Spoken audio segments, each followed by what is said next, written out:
शांति।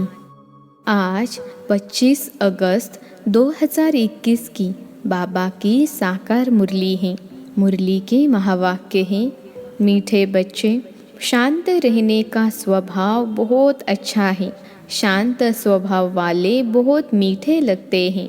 फालतू बोलने से न बोलना अच्छा है। प्रश्न है, किन बच्चों को सभी प्यार करते हैं?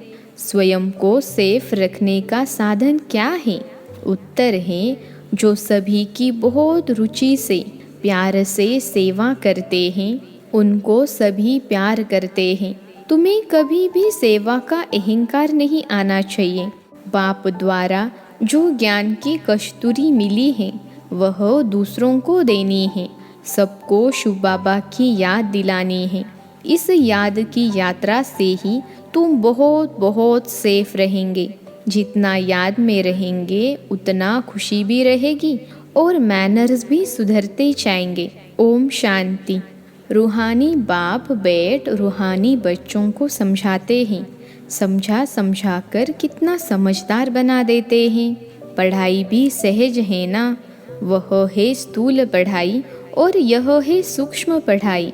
तुम बच्चे जानते हो, यह पढ़ाई बाप के सिवाय और कोई पढ़ा नहीं सकते हैं। बाप आए ही है पवित्र बनाने और पढ़ाने। एम ऑब्जेक्ट सामने खड़ी है, तो ऐसे बाप को याद कर खुशी में रोमांच खड़े हो जाने चाहिए। यह भी बच्चे जानते हैं कि दिन प्रतिदिन हमको शांति में ही जाना है। शांति तो सबको बहुत पसंद होती है। बड़े आदमी जास्ती नहीं बोलते हैं और न जोर से बोलते हैं। तुम बहुत बहुत बड़े आदमी बनते हो। वास्तव में आदमी नहीं कहेंगे, तुम तो देवता बनते हो। देवताओं का बोलना बहुत थोड़ा होता है। तुमको भी जब देवता बनना है तो टॉकी से बदल साइलेंस में रहने का अभ्यास करो। शांति में रहने वाले के लिए समझेंगे कि इनका अपने ऊपर अटेंशन है। जबकि तुमको शांति धाम जाना है तो बोलना भी बहुत आहिस्ते यानी धीरे है। आहिस्ते बोलते बोलते शांति धाम में चले जाना है। जितना तुम शांति में रहते हो उतना शांति फैलाते हो। तुमको बहुत शांति में रहना चाहिए। आवाज़ से बात करना अच्छा नहीं लगता। क्रोध भी अच्छा नहीं है। बच्चों में कोई भी विकार नहीं रहने चाहिए। देखना है, हम कोई से लड़ते झगड़ते तो नहीं हैं। बाप ने समझाया है, hear no evil, talk no evil. तो जो बातें तुमको पसंद नहीं हैं, उन बुरी बातों से तुम्हें किनारा कर देना चाहिए, तो दोनों का मुख बंद रहेगा। हर बात में दैवी गुणों को धारण करना है। कोई आवाज़ से बात करे तो बोलो शांत, आवाज़ मत करो। तुम जानते हो, हम शांति स्थापन करते हैं। सतयुग में शांति रहती है ना? मूल वतन में तो है ही शांति। शरीर ही नहीं तो बोलेंगे फिर कैसे? बाप बच्चों को श्रीमत तो बहुत अच्छी देते हैं। समझाते हैं, मीठे बच्चों, अब तुम्हें अपने घर चलना है। टॉकी से मूवी में आना है, फिर साइलेंस में चले जाएंगे। जो भी मिले उनको यही पैगाम देना है। तुम जितना साइलेंस में रहेंगे उतना समझेंगे यह लोग किसी धुन में हैं। शांत रहने का स्वभाव बहुत अच्छा है। वह बहुत मीठे लगते हैं। फालतू बोलने से न बोलना अच्छा है। तुम सच्चे सच्चे पैगंबर हो। तुम्हारी सबके ऊपर मेहर यानी कृपा होनी चाहिए। मेहर करने वाले बच्चे बड़े शांत में बाप की याद में रहेंगे। सिर्फ पैगाम देना है कि बेहद के बाप को याद करो तो बेहद का सुख शांति मिलेगा। लौकिक बाप के पास बहुत धन है तो बहुत वर्षा मिलेगा ना? बेहद के बाप पास तो है विश्व की बादशाही, जो हर 5000 वर्ष बाद तुम्हें विश्व की बादशाही मिलती है। तुम बच्चों को सभी की बहुत रुचि से सर्विस करनी है। हर एक को सेवा के लायक बनाना है। जो दूसरे की प्यार से सेवा करते हैं उनको सभी प्यार करते हैं। कभी भी सेवा का अहंकार नहीं आना चाहिए। तुम्हें बाप द्वारा ज्ञान की कस्तूरी मिली है, वह दूसरों को देनी है। एक दो को याद दिलाते रहो कि शिव बाबा याद है, इसमें खुशी भी होती है। याद दिलाने वाले को थैंक्स देना चाहिए। याद की यात्रा से तुम बच्चे बहुत बहुत सेफ रहेंगे। जितना याद में रहेंगे उतना खुशी भी रहेगी और मैनर्स भी सुधरते जाएंगे। तुम्हें अपने कैरेक्टर्स ज़रूर सुधारने हैं। हर एक अपनी दिल से पूछे, हमारा स्वभाव बहुत बहुत मीठा है, कभी किसी को नाराज़ तो नहीं करते। ऐसा वातावरण कभी न हो जो कोई नाराज़ हो जाए। ऐसी कोशिश करनी है क्योंकि तुम बच्चे बहुत ऊंच सर्विस पर हो। तुम्हें इस सारे मांडवे को रोशनी देनी है। तुम धरती के चैतन्य सितारे हो। कहा भी जाता है नक्षत्र देवता, अब वह सितारे कोई देवता नहीं है। तुम तो उनसे महान बलवान हो क्योंकि तुम सारे विश्व को रोशन करते हो। तुम ही देवता बनने वाले हो। जैसे ऊपर सितारों की रिमझिम है, कोई सितारा बहुत तीखा होता है और कोई हल्का, कोई चंद्रमा के नज़दीक होता है। तुम बच्चे भी योग बल से संपूर्ण पवित्र बनते हो तो चमकते हो। अभी तुम बच्चों को अविनाशी ज्ञान रत्नों की लॉटरी मिल रही है तो कितनी खुशी रहनी चाहिए। अंदर में खुशी की उछले मारते रहो। यह तुम्हारा जन्म हीरे जैसा गाया जाता है। तुम ब्राह्मण ही नॉलेजफुल बनते हो तो तुमको नॉलेज की ही खुशी रहती है। इन देवताओं से भी तुम श्रेष्ठ हो तो तुम्हारा चेहरा सदा खुशी से खिला रहे। बाप बच्चों को आशीर्वाद करते हैं, मीठे बच्चे सदा शांत भव, चिरंजीवी भव, अर्थात बहुत जन्म जियो। आशीर्वाद तो बाप से मिलती है, फिर भी हर एक को अपना पुरुषार्थ करना है कि हम चिरंजीवी कैसे बने। बाप को याद करने से तुम चिरंजीव बन रहे हो। यह आशीर्वाद बाप देते हैं। ब्राह्मण लोग भी कहते हैं आयुष्यवान भव। बाप भी कहते हैं बच्चे सदा जीते रहो। तुम्हें आधा कल्प के लिए काल नहीं खाएगा। सतयुग में मरने का नाम नहीं होता। यहाँ तो मनुष्य मरने से डरते हैं ना। तुम तो पुरुषार्थ कर रहे हो मरने लिए। तुम जानते हो बाबा को याद करते करते हम यह शरीर छोड़ अपने शिव बाबा के पास जाएंगे, फिर स्वर्गवासी बनेंगे। अभी तुम मोस्ट बिलवेड बाप के बच्चे बने हो तो तुमको भी बाप जैसा बहुत बहुत मीठा, बहुत प्यारा बनना है। बाबा पत्रों में भी लिखते हैं, मीठे मीठे लाडले सिखिलते बच्चों, बाबा बहुत मीठा है ना। प्रैक्टिकल में अनुभव करते हो कि बाबा कितना मीठा, कितना प्यारा है। हमें भी ऐसा बनाते हैं। यह भी तुम जानते हो कि हम कितने मीठे, कितने प्यारे थे। हम ही पूज्य से फिर पुजारी बने तो खुद को पूजते रहे।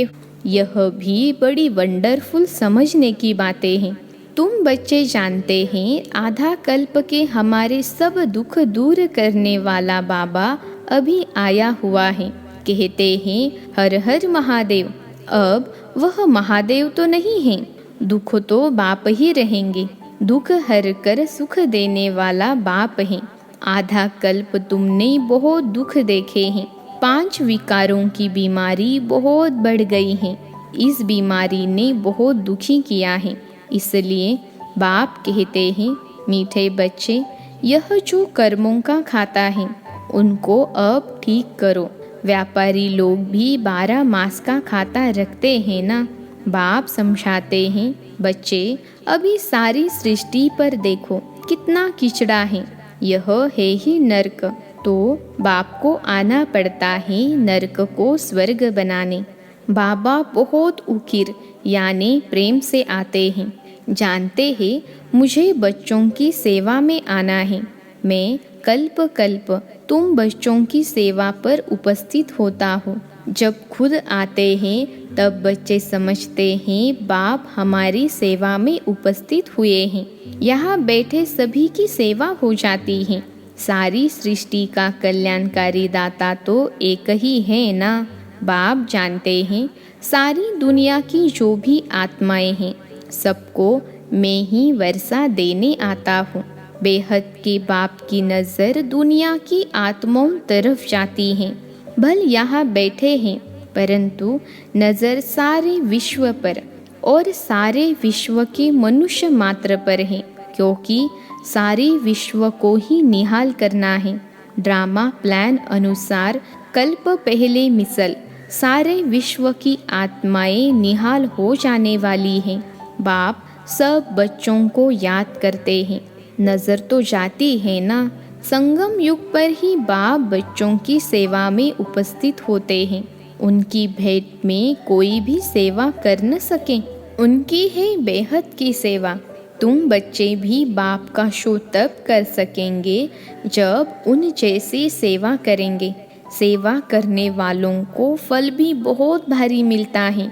बच्चों को नशा भी चढ़ता है कि हम श्रीमत पर सारे विश्व के मनुष्यों को सुख देते हैं। बाप कहते हैं मीठे बच्चे, अब ज्ञान रत्नों से अपनी खूब झोली भरो, जितनी भरनी है भरो, अपना टाइम बर्बाद न करो। बाप की याद में टाइम को आबाद करो। जो अच्छी रीति धारणा करते हैं वह फिर औरों की भी अच्छी सर्विस ज़रूर करेंगे, समय बर्बाद नहीं करेंगे। बच्चों को पुरुषार्थ कर अंतर्मुखी बनना है। अंतर आत्मा है ना, यह निश्चय करना है कि हम आत्माओं को बाप समझा रहे हैं। सोल कॉन्शियस हो रहना ही सच्चा सच्चा अंतर्मुखी बनना है। अंतर्मुखी अर्थात अंदर जो आत्मा है उनको सब कुछ बाप से ही सुनना है। बाप प्यार से बार बार समझाते हैं। माता पिता और जो भी अच्छे अनन्य बड़े भाई बहन हैं जो अच्छी सर्विस करते हैं उनसे सीखते जाओ। अंदर में यह निश्चय करो कि हमें फालतू टाइम नहीं गंवाना है, शरीर निर्वाह भी करना है, अपनी रचना को भी देखना है। सिर्फ ममत्व नहीं रखना है, ममत्व रखने से नुकसान हो जाएगा। ममत्व एक बाप में रखो। यहाँ तुम बाप के सम्मुख हो। आत्माएं और परमात्मा सम्मुख हैं, क्योंकि यहाँ स्वयं बाप आत्माओं को पढ़ाते हैं, वहाँ आत्माएं आत्माओं को पढ़ाती हैं। यह सब बातें तुम बच्चों के अंदर मंथन होनी चाहिए। स्टूडेंट की बुद्धि में सारा दिन पढ़ाई रहती है ना, तुम्हारी बुद्धि में भी सारी पढ़ाई है। यह है रूहानी पढ़ाई। अच्छे स्टूडेंट जो होते हैं वह सदैव एकांत में जाकर पढ़ते हैं। स्टूडेंट आपस में मिलते जुलते हैं तो पढ़ाई पर ही वार्तालाप करते हैं। इस बेहद की पढ़ाई में तो और ही खुशी में लग जाना चाहिए। तुम बच्चे अभी बाप के मददगार बनते हो। याद में रहना ही मदद करना है, क्योंकि याद की यात्रा माना शांति की यात्रा। इसलिए कहा जाता है हर एक अपने घर को स्वर्ग बनाओ। हर एक की बुद्धि में अल्फ और बे है। अल्फ को याद करो तो बादशाही मिलेगी और कुछ करना नहीं है। सिर्फ अपने को आत्मा समझ बाप को याद करो तो राजाई तुम्हारी। तुम बच्चे सबको यही पैगाम देते रहो कि बाप को याद करो तो स्वर्ग की राजाई मिलेगी। अच्छा, मीठे मीठे सिखिलते बच्चों प्रति माता पिता बाप दादा का दिल व जान सीख व प्रेम से याद प्यार और गुड मॉर्निंग। रूहानी बाप की रूहानी बच्चों को नमस्ते। हम रूहानी बच्चों की रूहानी माता पिता बाप दादा को याद प्यार गुड मॉर्निंग और नमस्ते बाबा नमस्ते। धारणा के लिए मुख्य सार। पहली पॉइंट है बाप की याद में अपना टाइम आबाद करना है। यह अमूल्य समय कहाँ भी बर्बाद नहीं करना है। पुरुषार्थ कर अंतर्मुखी अर्थात सोल कॉन्शियस होकर रहना है। दूसरी पॉइंट है अभी हम देवताओं से भी श्रेष्ठ ब्राह्मण हैं। अभी बाप द्वारा अविनाशी ज्ञान रत्नों की लॉटरी मिली है। नॉलेजफुल बने हैं तो चेहरा सदा खुशी से खिला रहे, अंदर में खुशी की उछले मारते रहो। आज का वरदान है, साकार और निराकार बाप के साथ द्वारा हर संकल्प में विजयी बनने वाले सदा सफल मूर्त भव। साकार और निराकार बाप के साथ द्वारा हर संकल्प में विजयी बनने वाले सदा सफल मूर्त भव। विश्लेषण है, जैसे निराकार आत्मा और साकार शरीर दोनों के संबंध से हर कार्य कर सकते हो, ऐसे ही निराकार और साकार बाप दोनों को साथ व सामने रखते हुए हर कर्म व संकल्प करो तो सफल मूर्त बन जाएंगे। क्योंकि जब बाप दादा सम्मुख हैं तो ज़रूर उनसे वेरीफाई करा करके निश्चय और निर्भयता से करेंगे। इससे समय और संकल्प की बचत होगी, कुछ भी व्यर्थ नहीं जाएगा, हर कर्म स्वतः सफल होगा। आज का स्लोगन है, रूहानी स्नेह संपत्ति से भी अधिक मूल्यवान है, इसलिए मास्टर स्नेह के सागर बनो। रूहानी स्नेह संपत्ति से भी अधिक मूल्यवान है, इसलिए मास्टर स्नेह के सागर बनो। दादी प्रकाश मणि जी के 14वें पुण्य स्मृति दिवस पर क्लास में सुनाने के लिए दादी जी द्वारा मिली हुई अनमोल सौगात। पहली पॉइंट है, ईश्वरीय नियम और मर्यादाएं हमारे जीवन का सच्चा श्रृंगार है। इन्हें अपने जीवन में धारण कर सदा उन्नति करते रहना। दूसरी पॉइंट है, सदा यही नशा रखो कि हम भगवान के नयनों के नूर हैं। भगवान के नयनों में छिपकर रहो तो माया के आंधी तूफान स्थिति को हिला नहीं सकेंगे। सदा बाबा की छत्र छाया के नीचे रहो तो रक्षक बाबा सदा रक्षा करता रहेगा। तीसरी पॉइंट है, हम सबका दिलबर और रहबर एक बाबा है, उससे ही दिल की लेन देन करना। कभी किसी देहधारी को दोस्त बनाकर उसके साथ व्यर्थ चिंतन और परचिंतन नहीं करना।